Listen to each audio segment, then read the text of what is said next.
thank you very much for hosting this first ESCoE event. I want to say sort of three main things, just really about this. Firstly, a bit about the Centre of Excellence. I'll then just sort of say a bit about where I see economic statistics as being at the moment, and the challenges and opportunities. And then I want to take a little turn back to 1987, and I'll explain why 1987 in a little while. Firstly, on the Centre of Excellence, some of you may have heard some of the things I'm going to say before, but I'll quickly skate over some of my key thoughts about it. Firstly, I want to say this is a huge opportunity for us. As the Office for National Statistics, we know there are huge numbers of challenges in measuring economic activity, and we know we are not going to meet all those challenges ourselves. We need to work with the academic community. We need to work with a wide range of partners to address the challenges we face. And the Centre of Excellence, which is led by NIESR, that obviously brings in a number of institutions, is hugely important in that role.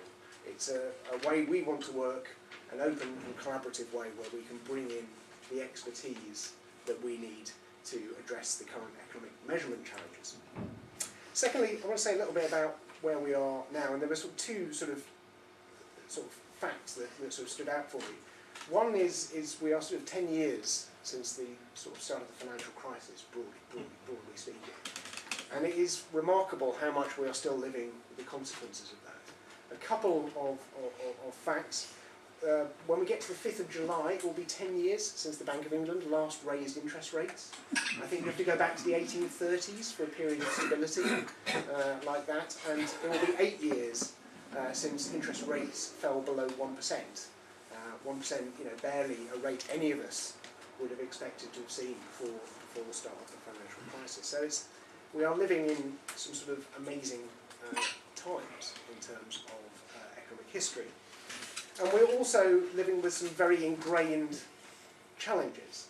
And the one that springs to mind, and one which we will touch on a little bit, is productivity. Since the financial crisis, we have seen productivity growth levels at historically low rates.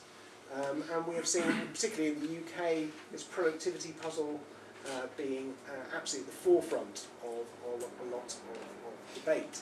And whilst many people will dismiss productivity, we can all refer to Paul Krugman's quote that productivity isn't everything, but in the long run, it's almost everything. And this is absolutely key to our standards of living.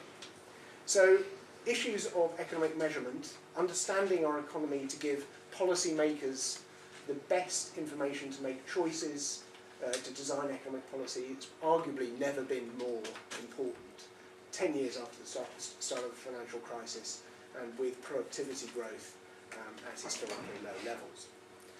Now, I said I wanted to go back to 1987, and that was because I was intrigued by the title of Dr. Nakamura's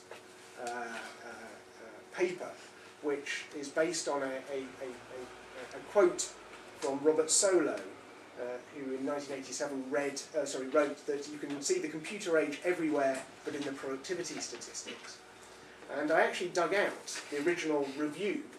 This is from the New York Times book review, which this quote was in. It was 1987. Very short review to give us this memorable quote. But there were some really interesting things in here in 1987, 30 years ago.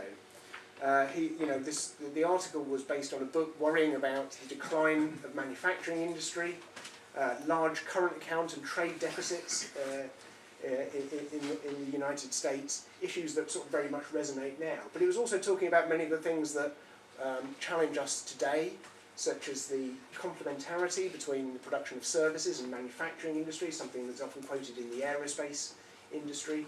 So while some of the issues become more prominent or less so over time, some of the context, some of the policy debate around them stays the same. So it's quite interesting to see 30 years later some of these issues still concern us very much as they did then. I'm quite interested, obviously the 1980s was followed by the 1990s, and the apparent lack of productivity growth in the 1980s came flooding through in the 1990s. Question is whether the past will be a guide to the future. But anyway, I just wanted to introduce a few thoughts, both on the importance of the ESCoE, but also on the importance of economic measurement and the role we see in that, helping to give policymakers the information and data they need to make very, very important decisions.